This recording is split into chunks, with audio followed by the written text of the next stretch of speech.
Luana, você pode, por gentileza, fechar a porta? Acho que está entrando alguém. Se vier alguém, pede para fechar. Não, você pode fechar a porta, por favor. Bom, pessoal, então vamos retomar aqui. Essa aula aqui é a parte 2, né, da aula 7. Né? O curso agora ele se ramificou.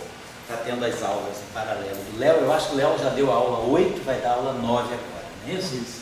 E eu estou na aula 7B, e aí, quando eu retomar na aula, tem que ver onde que o Léo está, se vai ser a aula 10 por aí, né? Tá certo. Bom, então, eu queria trabalhar um pouquinho, a gente falou já das eletrodinâmicas anisotrópicas, da eletrodinâmica da correção de pontos de gravitação, de gravidade quântica, Gamma e Pulling. Eu queria chamar um pouquinho mais a atenção para o aspecto da split gauge da eletrodinâmica. Vamos pensar o que nós temos em mente aqui. Nós queremos, quer dizer, o eletromagnetismo, né, da maneira como ele foi construído, através dos trabalhos de Faraday e depois de Maxwell, né, as equações de campo foram escritas de forma não covariante. Até que com a formulação da relatividade geral, a formulação, a representação covariante passou a ser mais usada, e ela é muito útil por causa da relatividade, quer dizer, ela mantém a relatividade manifesta em todos os passos, né?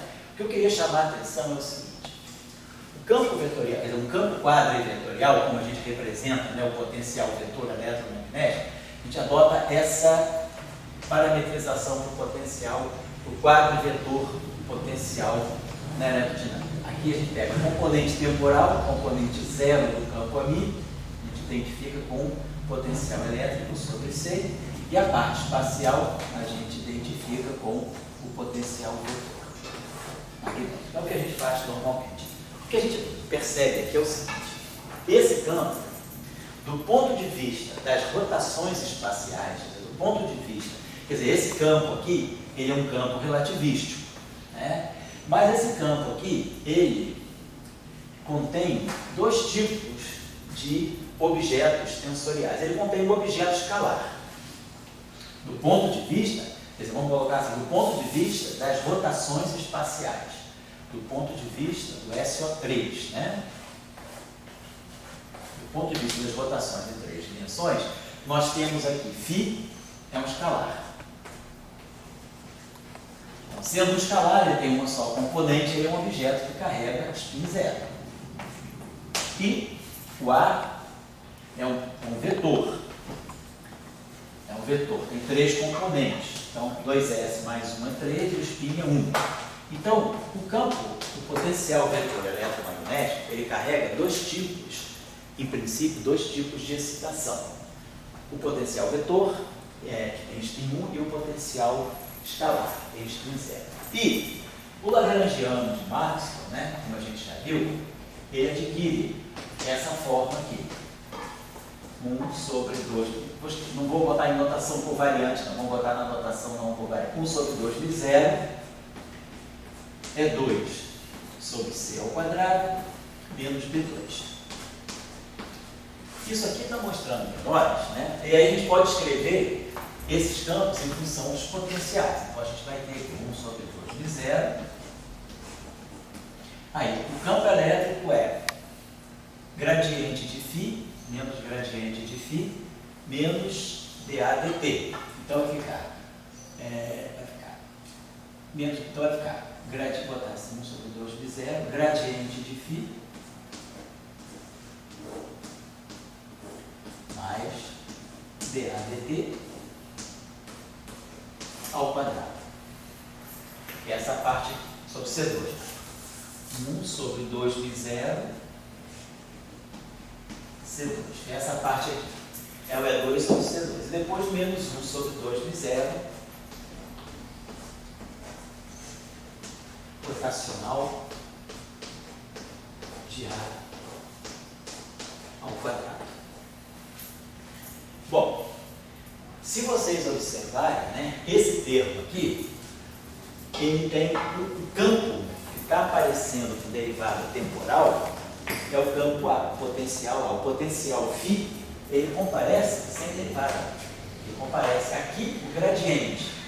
Aqui é o rotacional de A, mas aqui é que nós temos a dependência temporal quer dizer, a dependência temporal não, a parte de momento, a parte que tem derivada, quer dizer, a parte de velocidade, tá? Que é a derivada temporal desse campo. Então, essa derivada temporal, ela está associada a um momento. Então, quer dizer, isso aqui do ponto de vista do campo, né? Isso aqui faz o papel da velocidade do campo. Esse termo aqui é um termo de velocidade, vamos dizer assim, entre aspas, né? É um termo de velocidade do campo, é um termo cinético.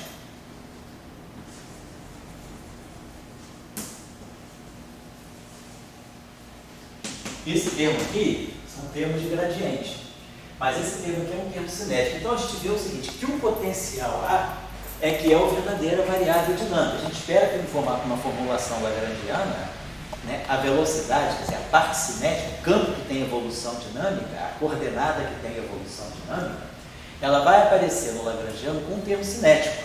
Então esse termo aqui é o termo cinético. Então isso está mostrando para nós que a coordenada φ, quer dizer, o campo φ, ele não tem, né, ele não tem termo cinético. O campo φ sem termo cinético. E de fato, quando a gente faz o princípio variacional, né, e a gente fala, vou fazer a variação em relação a φ, como nós já tínhamos visto.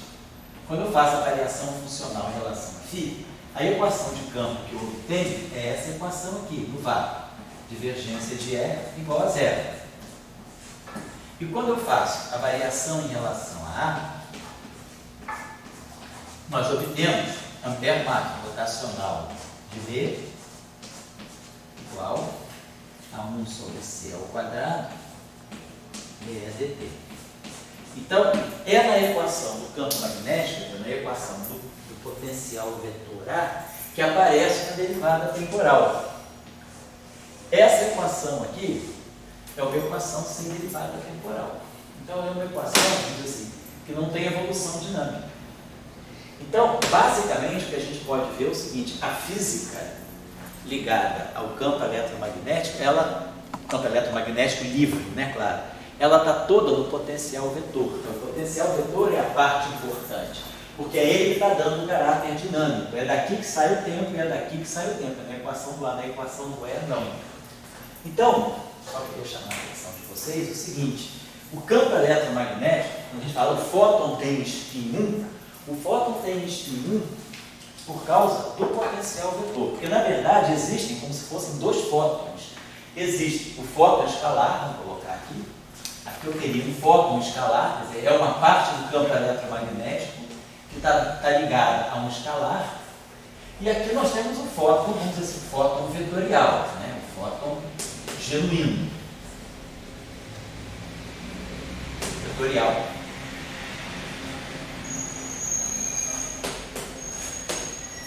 Então, estou querendo chamar a atenção de vocês que o potencial, agora esse fóton escalar, quero chamar a atenção qual é o papel dele, afinal de contas. Então, nós vemos o seguinte, os campos, né, da forma como eles são definidos em termos dos potenciais, eles têm uma simetria, existe uma simetria. Vou colocar aqui. Os campos verdadeiros que nós estamos lidando são os potenciais, não os campos E e B. E aí, quando a gente escreve os campos em função dos potenciais, né, menos gradiente de φ,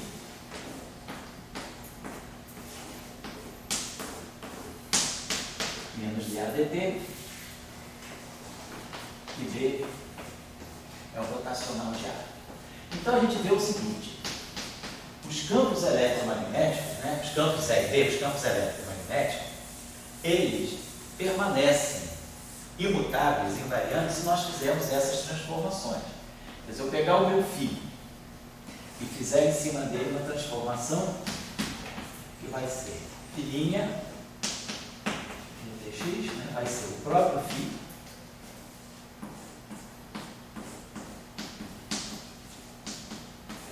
mais a derivada temporal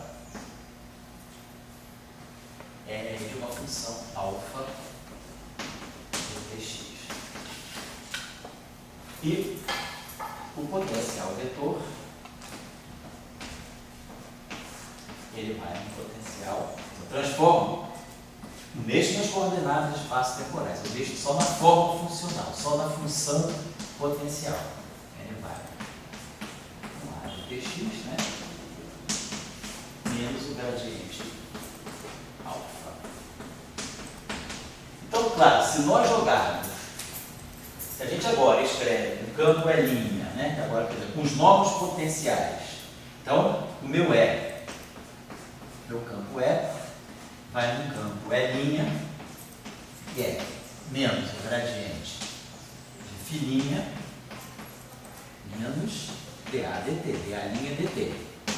Mas aí se eu substituo o φ' em função do φ aqui e o A' em função do A, essas derivadas se cancelam, e a gente vai obter aqui menos gradiente de φ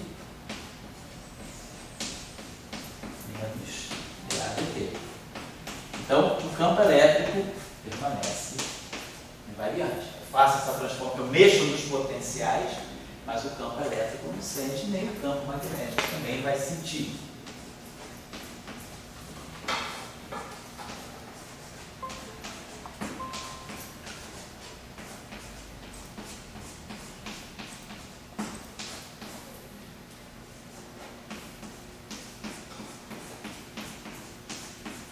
Claro, aqui eu estou usando duas restrições matemáticas importantes. Por exemplo, aqui eu estou dizendo que o gradiente da derivada temporal de alfa é igual à derivada temporal do gradiente de alfa. Estou usando esse fato aqui. Aqui aparece a derivada, o gradiente. Que é quando eu colocar o filhinho aqui, vai aparecer o gradiente da derivada temporal. E aqui vai aparecer a derivada temporal do gradiente. E aqui embaixo vai aparecer rotacional do gradiente.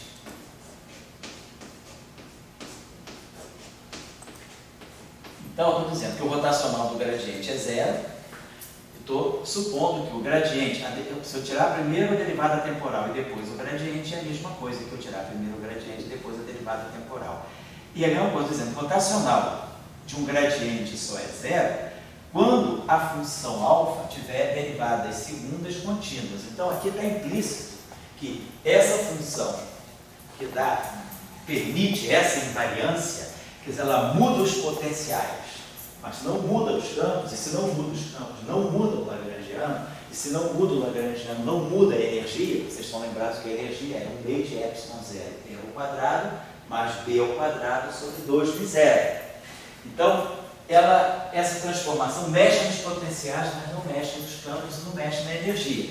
Claro, sujeita a essa condição. Então, supondo que isso seja verdadeiro, essa simetria é manifesta. E essa simetria é o que nós chamamos de simetria de Gauge. Agora, qual é o papel realmente dela? É só ter essa simetria? Ah, bom, eu tenho essa simetria e basta? Ou a pergunta que a gente se faz é, qual é a influência dessa simetria nos dois tipos de fóton que estão ali dentro, que estão no eletromagnetismo? Quer dizer, a pergunta agora é, qual a influência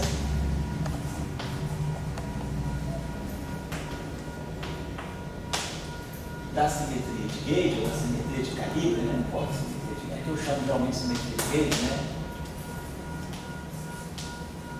Sobre a dinâmica, então, sobre o caráter físico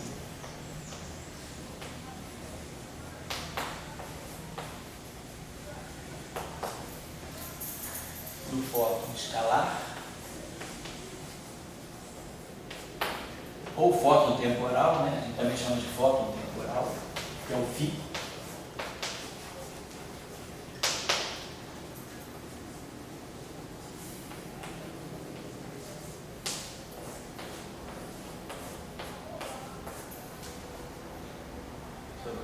E do fóton vetorial.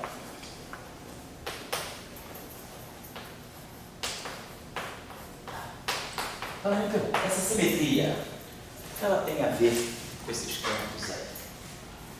Então vamos pensar o seguinte, vamos supor que nós tenhamos, então vamos dizer o seguinte, nós temos um conjunto de potenciais, φ e A. Por parte desse conjunto de potenciais, φ e A. Parte desse conjunto. E aí, vou fazer uma transformação.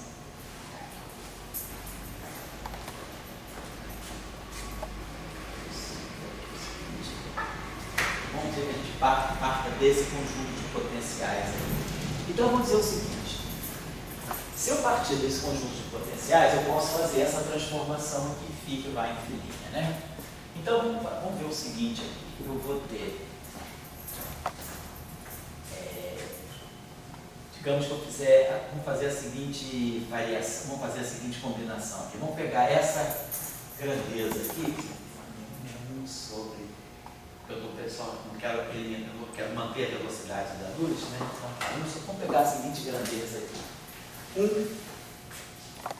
A gente pode pegar, dados esses potenciais aqui, eu posso computar essa grandeza aqui, 1 sobre c ao quadrado, derivada temporal de φ, mais a divergência de A.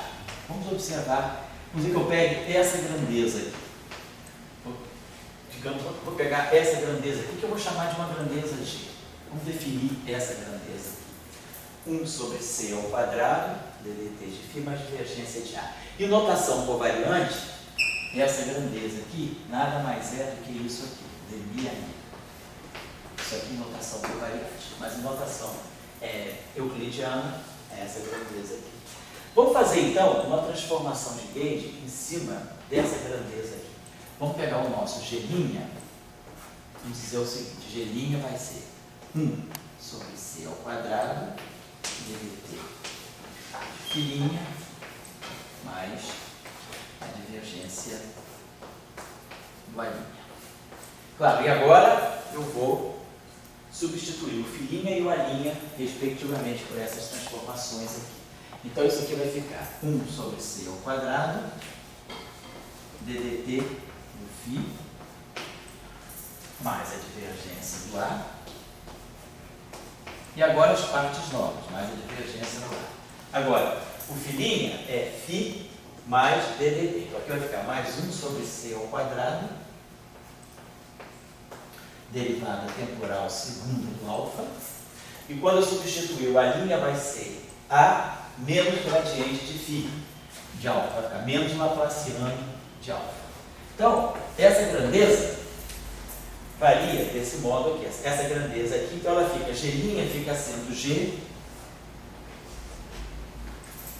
mais essa grandeza aqui.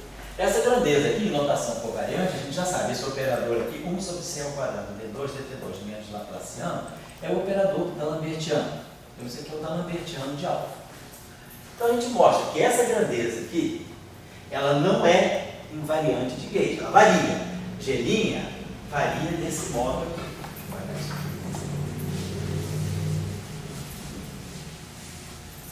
Eu estou usando essa notação G justamente porque eu quero chamar isso aí depois de gauge fixe, ou fixação do calibre. Por isso que eu estou usando a notação de G grande. Bom, mas o que eu quero chamar a atenção de importante dessa grandeza aí, dessa quantidade que nós definimos é que essa grandeza G é tal que G' é igual a G mais d'Alembertiano de alfa. Esse operador matemático, d'Alembertiano, é um operador inversível. Ele tem uma função de Green. Vou botar aqui. No espaço de Fourier, o que é esse operador aqui? No espaço de Fourier, vou botar assim. Se eu olhar esse operador aqui no espaço de Fourier, ele é menos ômega 2 sobre C2 mais K2. Então, no espaço de Fourier, esse operador deixa de ser um operador diferencial e passa a ser um operador algébrico. Então, uma grandeza se torna uma grandeza multiplicativa. Quer dizer, essa grandeza aqui, olhada no espaço de Fourier, ela seria transformada de Fourier, quer dizer, vou botar assim, G' transformada de Fourier, seria G transformado de Fourier, mais essa grandeza aqui, eu vou botar menos aqui, ômega 2 sobre C2 menos K2, e aí a transformada de Fourier do alfa. Estou olhando essa grandeza do espaço de Fourier. Então, no espaço de Fourier, é fácil ver que eu posso inverter essa grandeza, que essa grandeza, o inverso dela é 1 sobre ômega 2 sobre C2 menos K2, é só inverter esse número aqui. Então, quando eu digo que esse operador é inversível, depois nós vamos falar sobre funções de Green, ele é inversível nesse sentido. Ele é inversível no sentido de que eu vou para o espaço de Fourier e consigo, então, expressar, por exemplo, suponhamos que eu pegue alfa til igual a 1 sobre ômega 2 sobre C2 menos K2 vezes G til. Suponhamos que esse alfa til, essa função alfa, ela é completamente arbitrária. Essa função alfa é qualquer, né? Desde que ela satisfaça aquelas condições de derivadas segundas contínuas, para poder computar aquelas derivadas. Como essa função alfa é qualquer, eu posso escolher essa função, vou para o espaço de Fourier, lembrando que nós estamos adotando aqui a seguinte notação para a transformada de Fourier, vamos colocar assim. Se nós pegarmos essa função aqui, alfa, de Tx, né, que é uma função, em termos de espaço de Minkowski, em termos de vamos botar assim, a gente vai ter d ômega sobre 2π, vou fazer a transformada de Fourier, a representação de Fourier no tempo e no espaço, d3k sobre 2π terceira, aí aqui nós vamos ter alfa til de ômega k, tudo isso aqui vezes elevado aí kx,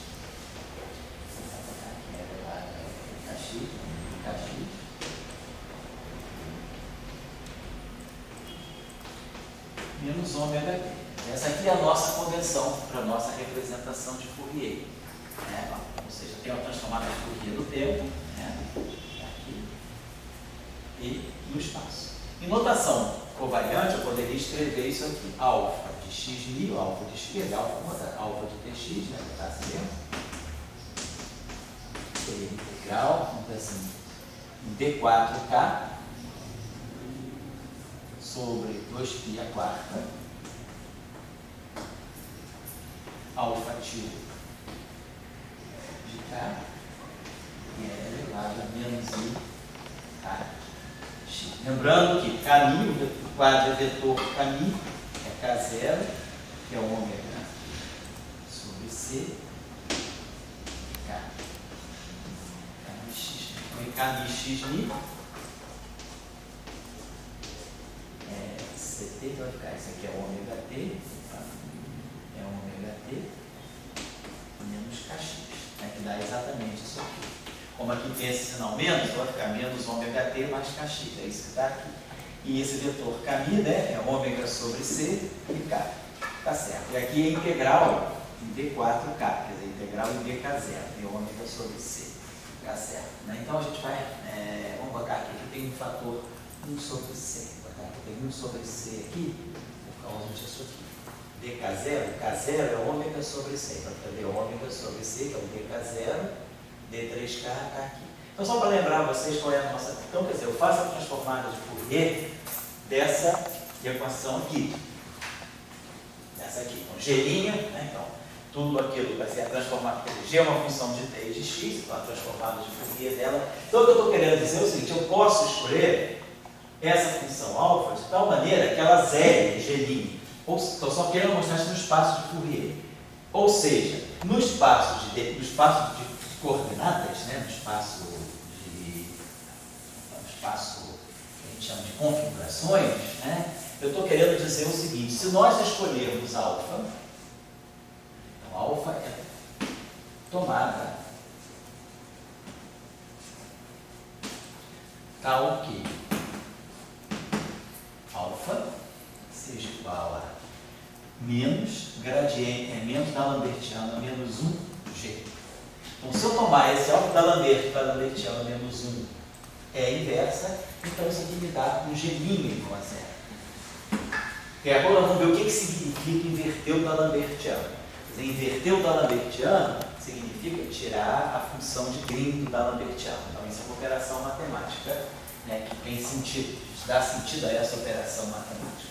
Então, o que eu estou querendo dizer é o seguinte: essa grandeza aqui, G, ela pode ser eliminada, ela pode ser zerada se eu tomar, se eu sair de uma... Se eu imagino que eu começo com um fio com A, aí computo essa grandeza aqui, um fio com A, essa grandeza não é zero. Aí eu faço uma transformação de gauge em cima dela, ela varia dessa forma. E aí, se eu escolher esse alfa de tal maneira a matar esse pedaço aqui, eu chego a um G' igual a zero. Então, qual é a moral de tudo isso? A moral de tudo isso é dizer que essa grandeza G, ela pode sempre ser zerada por uma escolha adequada de potenciais. Eu começo com potencial, uma parte de potenciais quaisquer. Eles têm essa grandeza aqui no princípio diferente de zero. O que eu faço? Faço uma transformação de gauge para ver como é que essa grandeza se comporta. E vejo que o papel da transformação de gauge é alterar essa grandeza pelo D'Alembertiano de um escalar. Aí eu falo, beleza, então eu posso, como esse escalar é geral, eu posso escolher esse escalar de tal maneira a me matar essa grandeza aqui. Então, isso aqui é o que a gente chama de gauge fixing. Você vai, o que é fixar o gauge? É você pegar os potenciais e eliminar a arbitrariedade. No momento que você impõe essa condição sobre eles, você já não pode mais ter φ A quaisquer. φ A vão satisfazer a essa condição aqui. Então a gente vai tomar. Então a gente pode sempre sair de G diferente de zero e caminhar para um G' igual a zero. Então, quando eu faço isso aqui, então isso aqui a gente diz que a gente fixou o calibre, fixar, então, ou seja, isso aqui é o gauge, é o que a gente chama de gauge fixing. Eu já não estou trabalhando com potenciais quaisquer. Eu tenho o direito de escolher quaisquer potenciais, porque se eu passo de φ para filinha e de A para linha, eu não mudo os campos eletromagnéticos, não mudo a energia, não mudo nada. Então eu tenho direito de transladar de φ A para filinha linha. Então eu já vou escolher um filinha e uma linha de tal maneira que essa grandeza seja zero. Se φ A não dão essa grandeza zero, eu posso sempre ir para um filinho e uma linha que me dão essa grandeza igual a zero. Então, isso eu estou falando, estou fixando esse gauge aí. Então, escolhi essa, vou trabalhar com potenciais que satisfaçam essa condição. Mas, eu queria mostrar para vocês que isso ainda não é tudo. Vou apagar isso aqui. Então, vamos dizer o seguinte, nós vamos fazer essa caminhada. Vamos dizer, nós começamos com φ A, que dão, quer dizer, esse φ A, eles estão associados, né, a um E e a um B. Com esse φ, com esse A, eu calculo E e B. Muito bem, mas aí eu vejo que esse φ e esse A, eles não satisfazem essa condição. Quer dizer, vamos dizer, o dmi a mi, que é essa grandeza G, é diferente de zero. O que eu faço então? Faço então uma transformação de gauge. Eu vou para uma nova família, filinha a linha. De tal maneira que aquela combinação G', que é dmi a linha mi, seja igual a zero. Ou seja, eu estou dizendo que 1 sobre C ao quadrado ddt do filinha mais a divergência do A' é igual a zero. Então, com isso aqui, nós dizemos, fixei o gauge. Fixamos o gauge. Tá. Então, eu vou trabalhar, posso sempre fazer isso. Isso aqui não me alterou. Indo para o filinho com A', eu tenho o mesmo E e o mesmo B. Então, nós não alteramos os campos eletromagnéticos, não alteramos as equações de Maxwell, eles continuam intactos. Só mexemos os potenciais. Agora, vamos observar o seguinte. Vamos fazer uma segunda transformação de gauge. Vamos fazer a segunda transformação. Vamos dizer que agora a gente saia do filinha e vá com φ duas linhas, que seja filinha mais a derivada temporal de uma função delta. Vamos fazer uma segunda transformação de Gauge. E o A' vai para um A duas linhas, que vai ser φ duas linhas menos o gradiente de delta. Então, de novo, aqui eu tenho L e B. Essa transformação, esse tipo de transformação nunca mexe no campo. Então, com φ com A eu tenho L e B. Com filinha e com a linha também eu tenho L e B. E aí, quando eu vou do filinha e a linha para o φ duas linhas A duas linhas, eu mantenho o mesmo L e o mesmo B. Então, eu estou fazendo todas essas alterações nos potenciais, estou fazendo já o segundo conjunto de alterações nos potenciais, sem mexer nos campos. Tá? Agora, só que a esse ponto, filinha e a linha já satisfazem alguma condição determinada. Nós vimos o quê?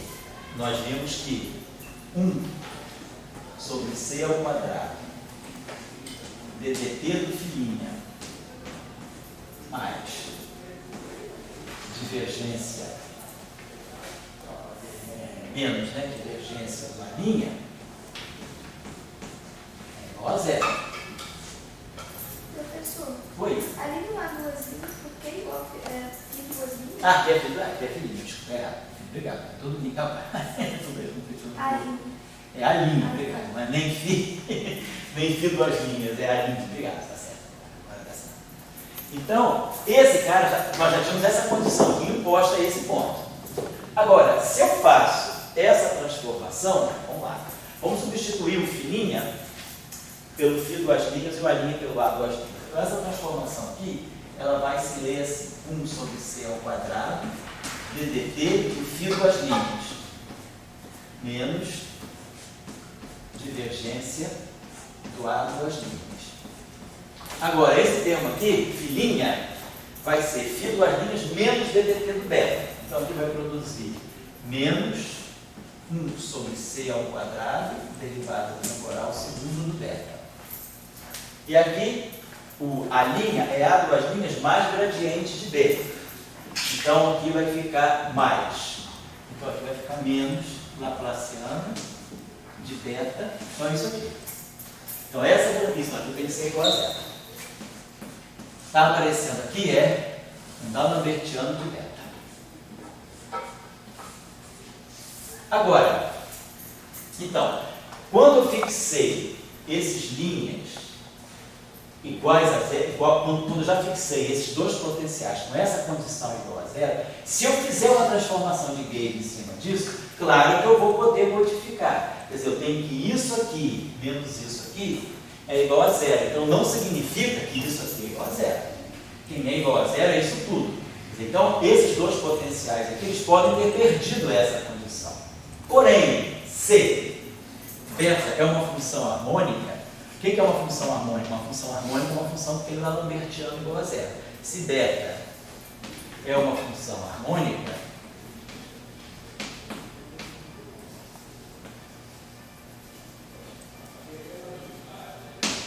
a função harmônica d'Alembertiano de beta igual a zero, então a condição, quer dizer, o gauge fixing se mantém. Aquela condição do gauge fixing é preservada.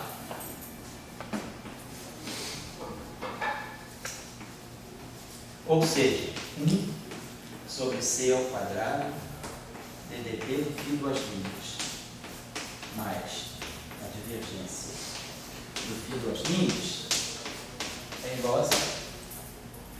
Então, eu não perdi essa condição, desde que eu use uma função beta mais especial. Lá o alfa era qualquer. Eu fixei o alfa para zerar a quantidade de G, ganhar um G igual a zero. Agora, o beta já não é qualquer. O beta tem que ser uma função harmônica. Se o beta for uma função harmônica, eu ainda tenho o direito de modificar os potenciais, mas sem alterar o gauge fixing que eu já tinha escolhido, que era manter os potenciais satisfazendo a essa condição. Então, essa família, filinha linha, satisfaz essa condição, e essa família, φ duas linhas, A duas linhas, satisfaz a mesma condição se isso aqui for zero, se a função beta for harmônica.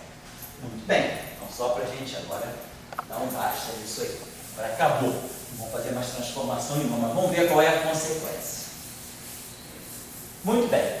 Feito isso, eu tenho essa função beta satisfazendo essa condição. Vamos tirar a divergência dessa equação aqui.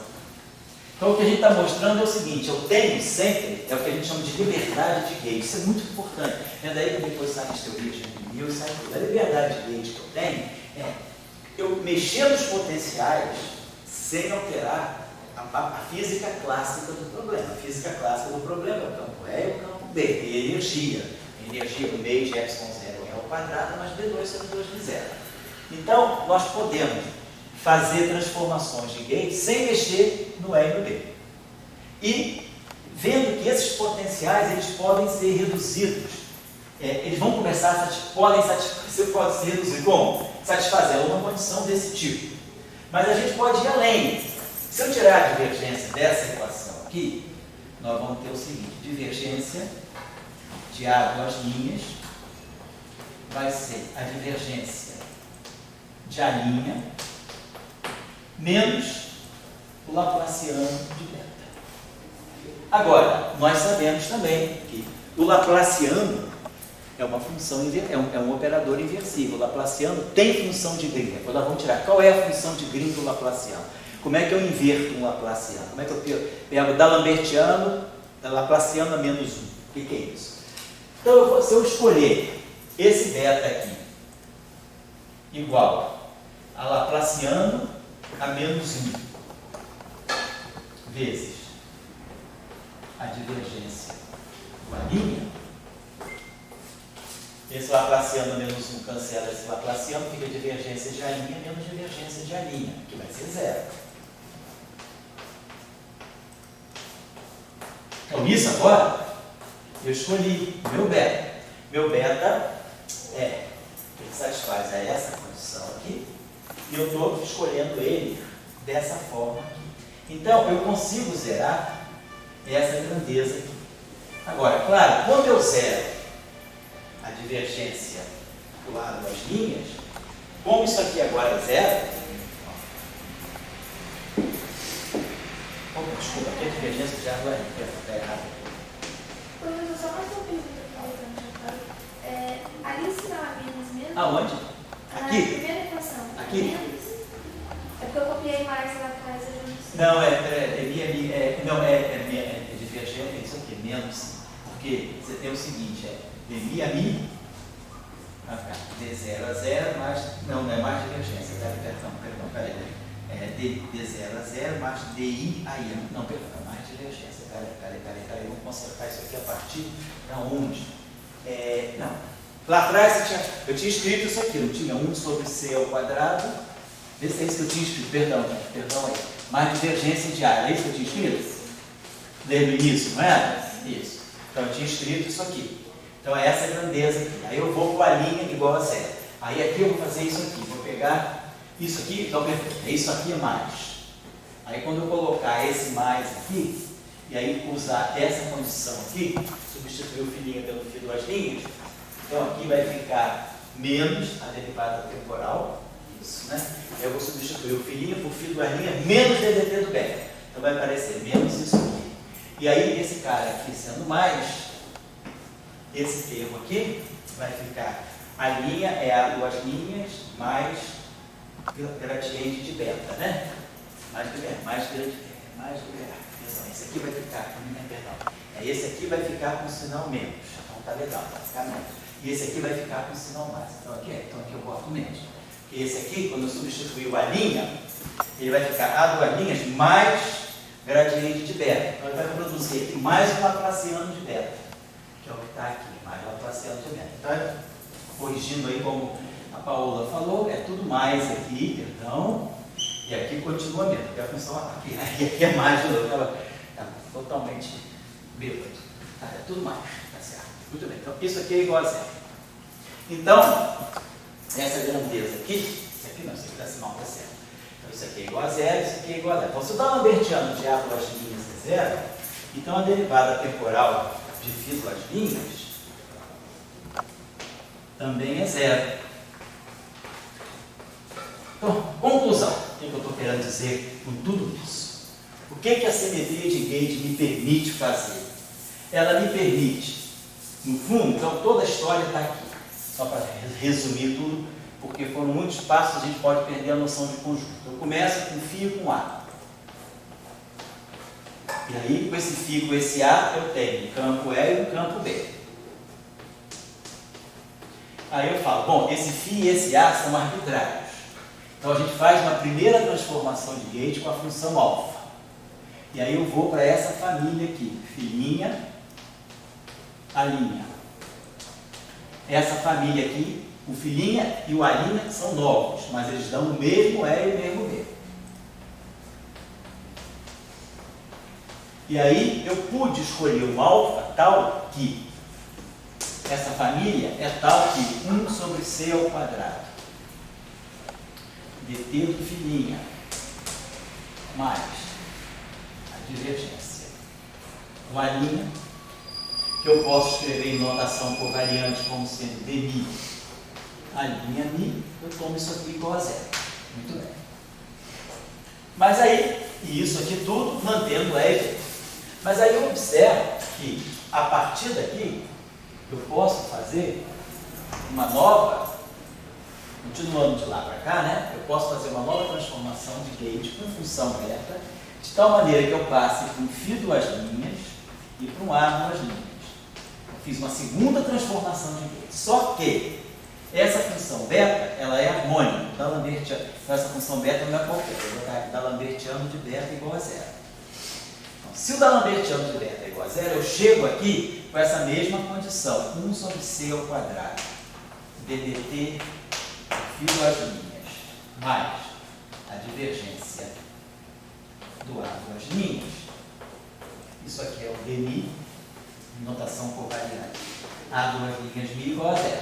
Eu mantive essa condição de Gauge. E eu pude,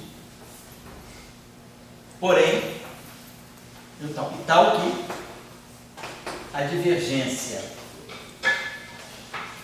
de A duas linhas é zero, e aí a gente escolheu aquele beta daquela forma, e o ddt do φ duas linhas é zero.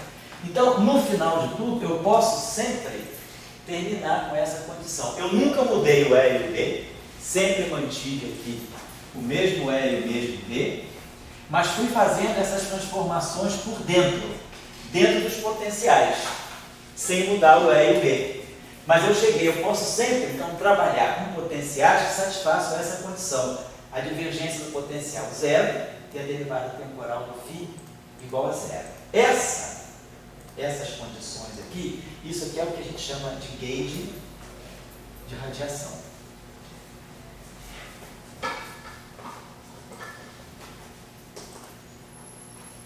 Então, tudo se passa da seguinte maneira. Já que eu posso fazer tudo isso, eu agora, se eu vou para o linha ou para duas linhas, eu não mudo o E e o B. Então, eu posso, desde o início, já falar o seguinte, bom, eu já estou assegurado que eu posso sempre escolher os potenciais com essas condições aqui. Então, o que a gente faz é o seguinte, nós tomamos essa condição aqui, quer dizer, nós consideramos que nós partimos desses potenciais aqui, φ A, que satisfazem essa condição aqui, divergência de A igual a zero, ddt do φ igual a zero, então isso aqui é o chamado Gauge de radiação. E isso aqui está me dando E igual a menos gradiente de φ menos dA dt e B igual a rotacional de A. Muito bem.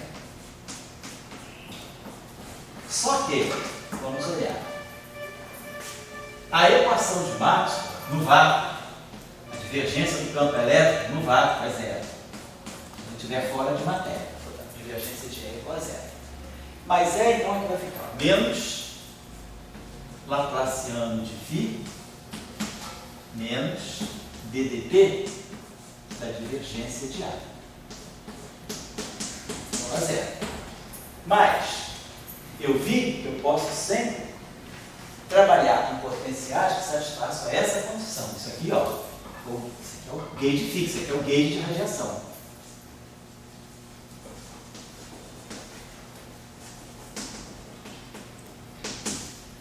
Então, o laplaciano de φ igual a zero. Se o laplaciano de φ é igual a zero e eu não tenho fonte nenhuma, eu estou no vácuo, eu não tenho fonte nenhuma, a solução é φ igual a zero. Essa equação aqui, ela só tem solução não trivial quando eu tiver alguma fonte, tiver alguma carga. Mas se eu não tenho nada, se eu estou no vácuo absoluto, essa condição aqui me implica que o φ é igual a zero. Então, no vácuo, quando eu tenho a onda eletromagnética livre no vácuo, eu posso zerar o φ. O que eu estou zerando? Eu estou zerando o fóton escalar. Eu estou dizendo, a simetria de gauge, ela me permite matar o fóton de spin zero. Por isso que a gente só vê o campo livre, né, a radiação eletromagnética livre, ela descreve o fóton com spin 1. E a divergência de A é zero. Aqui. Se a divergência de A é zero, um campo que tem divergência zero é um campo que é transverso à direção de propagação. Porque essa condição aqui, vista no espaço de Fourier, ela se lê assim, K escalar transformado de Fourier de A é igual a zero, ou seja, o campo é ortogonal à sua direção de propagação, se eu pensar no transformado de Fourier. Então, o campo A é transverso. Ou seja, por isso que o fóton é transverso. A é transverso. Então, quer dizer, na verdade, o fóton físico, ele está totalmente descrito pelo A e ele tem divergência zero, ou seja, o A é ortogonal à direção de propagação. Então, se a onda está se propagando assim, o K está assim, o A, ele está no plano, está nesse plano aqui, ortogonal ao K. E, na verdade, o campo elétrico, então, φ é zero, então o campo elétrico fica E igual a menos ddt do A, e o B fica rotacional do A. Então, para a onda eletromagnética livre, é como se, quer dizer, é como se não, o potencial φ é indiferente, ele pode ser zerado.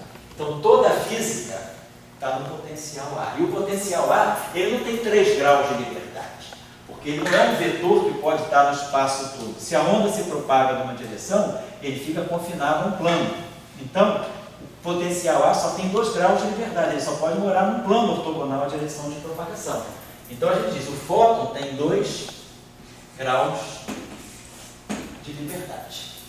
Os 2 graus de liberdade estão associados a essa transversalidade do fóton livre, do fóton físico, livre. Se tiver fonte, a gente vai ver uma outra coisinha. Então, isso é o papel da simetria de gauge. O papel da simetria de gauge no eletromagnetismo, no fundo, é assegurar que o fóton é transverso e que não tem a parte escalar, não tem o fóton temporal. Nós só temos o fóton associado ao potencial vetor magnético. E ele é transverso.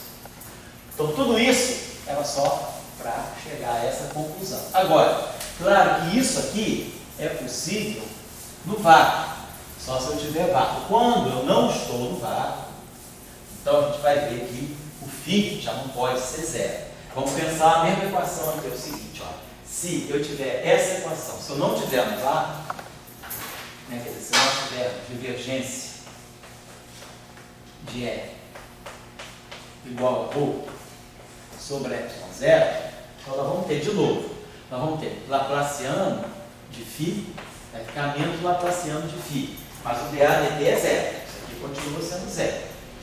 Aí eu vou ter Laplaciano de φ é igual a ρ sobre ε0. Mas aqui está mostrando o seguinte, que esse potencial φ, ele não tem, ele não é uma física independente. Por quê? Ele é uma medida direta da distribuição de carga. Porque como é que eu resolvo essa equação do eletromagnetismo? Nós sabemos resolver essa equação do eletromagnetismo. Eu posso botar esse sinal menos aqui, e a gente sabe que essa equação tem essa solução aqui. Φ de tx é igual a menos, eu acho que é 1 sobre 4π, assim, tá integral em D3x', e aí aqui nós vamos ter um ρ de t x', 4 pi epsilon 0 módulo x menos x'. Então, a solução dessa equação é justamente aquela solução lá que a gente sabe da lei de Coulomb, né? Aqui eu vou integrar sobre a distribuição de carga, mas no mesmo tempo. Então, instantaneamente, a distribuição de carga, o tempo que está aqui é o mesmo tempo que está aqui. O x não é o mesmo, mas o tempo é o mesmo. Então, esse potencial aqui, ele está medindo instantaneamente a distribuição de cargas. Por isso que ele não é um grau de liberdade físico. Ele simplesmente é uma fotografia da distribuição de cargas. Ao passo que esse aqui não. Porque se a gente vai para a equação de Ampère-Marx, nós temos lá rotacional de B, agora não vale. É μ0j, rotação 1 sobre c ao quadrado, dE dt, mais μ0j. Então, rotacional de B é rotacional do rotacional de A. É gradiente da divergência menos o Laplaciano. Aqui eu vou ter rotacional de B, é rotacional do rotacional de A. Vai ficar gradiente da divergência de A, mas a divergência de A é zero. Então vai ficar menos o Laplaciano de A igual a 1 sobre c ao quadrado. Aí dE dt, menos gradiente de φ, mas é menos o gradiente de φ, menos dA dt. Então aqui vai ficar. Agora, nós temos que o φ não é zero. Então não podemos mais zerar o φ. Então aqui a gente vai ter menos 1 sobre c2, aí vai ter aqui menos ddt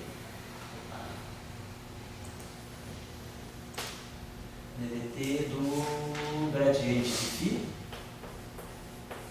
menos dA dt. Então aqui vai ficar menos 1 sobre c2 d2 dt2 do lado mais 0j. Aí eu trago esse cara para o lado de cá, vai ficar D'Alembertiano de A. Então, ou seja, agora eu tenho derivada segunda de A. D'Alembertiano de A igual a 1 sobre c ao quadrado ddt do gradiente de φ mais 0j. Mas eu sei que é o gradiente de φ. Φ é isso aqui, eu conheço φ. Φ está ligado à distribuição de carga. Então, agora aqui eu tenho uma derivada temporal segunda. Então, esse objeto aqui evolui. Tem uma derivada temporal segunda. Isso aqui é uma equação de onda. Então, isso aqui está evoluindo. Tem uma fonte para essa onda. Então, por isso que toda a física está no campo A. Porque o campo A é que evolui. É ele que tem a derivada temporal segunda. Está aqui. A parte oscilatória dele está aqui. Ao passo que o φ não. O φ está ligado. O tempo que está aqui é o mesmo tempo que está aqui. Então, ele simplesmente é um retrato instantâneo da distribuição de carga. Então, a simetria de gauge do eletromagnetismo, muitas vezes a gente bota, transforma no mundo do campo, mas a gente não sabe o que está por trás. Quer dizer, todo o significado da simetria de gauge do eletromagnetismo, em palavras simples, é garantir que o fóton tem spin 1, que nós podemos eliminar a componente de spin 0 do fóton. O fóton está lá. Quer dizer, esse φ, ele é coadjuvante, ele entra. Ele pode até não ser zero, como é aqui, no caso da presença de matéria, ele, na radiação pura do vácuo, ele é zero. Mas na presença de matéria ele deixa de ser zero. Mas ele deixa de ser zero, mas ele não tem uma física independente. Ele é simplesmente um coadjuvante para poder manter a descrição relativística.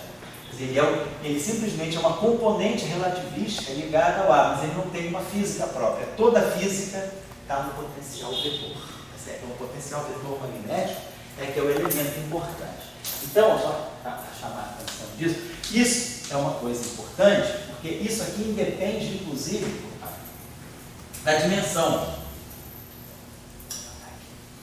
Sempre, quer dizer, o que nós podemos, a gente pode observar? A gente pode observar que eu tenho φA, e aí eu posso, se a radiação está livre, né, o fóton está livre, quer dizer, vamos falar, se a gente estiver falando do fóton livre, né, eu posso sempre, né, sair daqui e chegar sempre a essa configuração. Φ igual a zero, divergência de A igual a zero. Então, se eu estou num espaço agora de D dimensões, imagina que eu estou num espaço D-dimensional.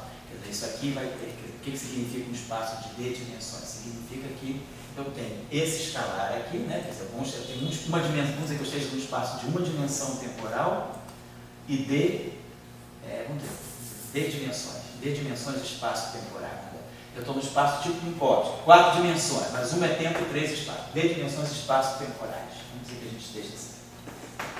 Então a gente está num espaço de Minkowski de D dimensões, mas lembrando que esse espaço de Minkowski ele tem uma dimensão tipo tempo e D de menos uma dimensões de espaço. Nós estamos no espaço de Minkowski quadridimensional, é tempo, x, y, z, 3 coordenadas aqui. Se eu estou no espaço de Minkowski tridimensional, eu tenho tempo e 2 coordenadas espaciais, x e y aqui. D sendo 3, D menos 1 é 2. Então eu tenho tempo e 2 espaços. Se eu estou no espaço de D dimensões de espaços temporais, o que a gente está observando? Esse vetor aqui, ele tem D, a parte espacial desse espaço é D menos 1 dimensões. Então esse vetor aqui é um vetor com D menos 1 componente.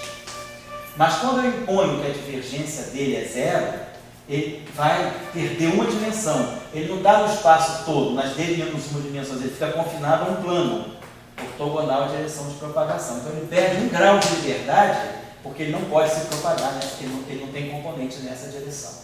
Então ele tem D menos 2 componentes independentes. Então a gente diz que o fóton em D dimensões, pensando sempre, são D dimensões espaço-temporais, né? Uma dimensão tempo e D menos uma dimensão espaço. Então o fóton em D dimensões, ele apresenta, quando ele carrega, transporta. Ele transporta D menos 2 graus de liberdade.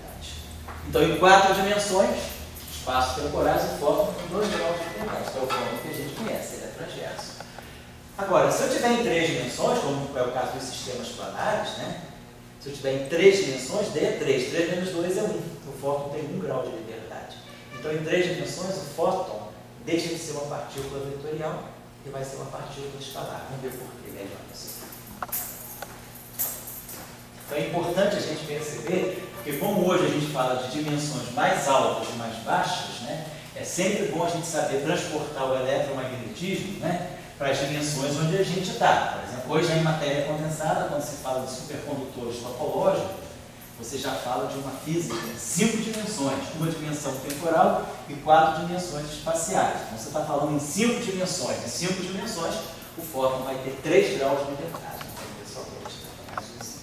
Então, é importante a gente saber como transportar o fenômeno eletromagnético para diferentes dimensões. Só para a gente pensar aqui. Vamos pensar no espaço de Minkowski em 3 dimensões. Uma dimensão temporal e 2 dimensões espaciais. Vamos pensar nisso aqui. Então, vamos escrever as equações de Maxwell nesse espaço aqui. Então, estou em 3 dimensões. Então, vamos lá. Meu campo a mim, vamos sempre partir disso aqui. Meu campo a mim, ele vai ser φ sobre C e A. Então, aqui é um vetor com 2 componentes, x e y. Quer dizer, esse espaço aqui, a gente tem coordenada D e depois as coordenadas espaciais, x e y. Muito bem. Então, eu vou construir o nosso F mini. O nosso F mini é dmi a mim menos dmi a mim. E aí vamos fazer o primeiro exercício que a gente faz. F0i. F0i vai ser d0 a i menos di a 0. d0 é 1 sobre c ddt. O AI embaixo é menos o A vetorial. E o A0 aqui é menos gradiente de φ sobre C. Então, isso aqui está dando para nós o campo elétrico sobre C. Igual em 4 dimensões. Só que agora esse campo elétrico, ele tem 2 componentes só. Ele é um vetor no plano, só tem componente x e y. E vamos pegar agora o setor magnético. F e J. Vai ser DI, AJ, menos DJ. Aí. Lembrando que DI embaixo é o próprio gradiente. Agora, o A covariante é menos a componente vetorial do A, menos o A vetorial componente J. E aqui vai ficar mais DJ, A vetorial componente. Pessoal, tem uma coisinha só. O Yuri falou que parece que tinha uma reunião convocada para as 6 horas do estudante de pós-graduação, não é? Eu acho que isso é uma coisa, assim, de consciência. Se vocês quiserem ir, eu paro a aula aqui, não é nenhum problema, e a gente vai continuar. Não vou pular a matéria, não vou fazer nada disso. Mas eu não queria prender vocês aqui quando tem uma discussão lá importante. Se vocês quiserem tomar a decisão de ir, vocês podem eu paro a aula, não tem problema. Eu acho que é um momento de consciência, quer dizer, tem medo de chegar lá, tem 3, 4 pessoas lá. Se vocês quiserem ir, fica a critério. Você fala, não estou interessado, eu pego o resultado dos meus colegas, eu continuo a aula, mas eu estou parando a aula para vocês irem se vocês quiserem. Eu esqueci disso, que o Yuri falou que a reunião era 6 horas, eu marquei a aula sem consultar, sem saber disso. Vocês querem ir lá? Não tenham vergonha não vou prejudicar, não vou perseguir. Vocês que sabem, se vocês quiserem, não tenham vergonha. Se vocês quiserem ir para participar do movimento, saber o que está se discutindo, eu paro a aula aqui e continuo a aula também, não tem problema nenhum. Ninguém vai morrer por conta disso. O que vocês querem fazer? Eu gostaria disso, eu não tenho medo de fazer a aula. Não. Mas se você quiser continuar no vídeo também, depois eu posso continuar. Não, mas aí eu também não tenho sentido da aula só para o vídeo. Eu tenho aula marcada. Enquanto a gente tiver saúde, a gente tem aula nem que seja domingo, não tem problema quanto a isso. Acho que também não quero atrasar. Não vai atrasar, isso não vai atrasar. Isso eu sei calibrar o tempo. Eu só não queria também, acho que falta de consciência, está acontecendo um monte de coisa, vocês são adultos, né? Pessoas que têm participação política, ou são politicamente envolvidos, ou não, mas querem, eu acho que é um movimento que seria boicote da minha parte para botar a pós-graduação. É que eu esqueci, o Yuri me falou, nem falou para cobrando, nem sabia que eu ia dar aula, mas eu me lembrei que tem essa movimentação, eu prefiro que vocês vão e eu termino a aula. Eu paro que eu começo a eletrodinâmica em 3 dimensões na aula que vem, não tem problema. O recado maior que eu queria dar nessa aula era o papel da simetria de Ricci. Qual é o papel? Não adianta só dizer, é gradiente para cá, gradiente para lá, deixa invariante. Fisicamente, o que está acontecendo? A invariância de Ricci está matando o fóton escalar e está deixando passar só o fóton vetorial, que é o que nós representamos no fenômeno eletromagnético. O fóton é uma partícula de spin 1 e ortogonal à direção de propagação, ele é transversa, então lá tem divergência zero. Era isso que eu queria mostrar para você. Aí, tchau, quem está assistindo a aula de hoje, de longe, né? É porque hoje é dia 21 de maio, espero que tenha uma grande movimentação dia 30 de maio, né? E aí eu estou dando uma aula de 1h15 só. Então essa aula, que era para ser de 2 horas, estou subtraindo 45 minutos dela, que eu compenso na próxima aula, não tem problema. Na próxima aula a gente pode ficar 45 minutos a mais, não tem problema. Mas eu não queria tirar vocês do momento de discussão, tá legal? Então, quem está longe no Brasil, desculpa aí, ó, todo mundo dia 30 na rua, pelo amor de Deus.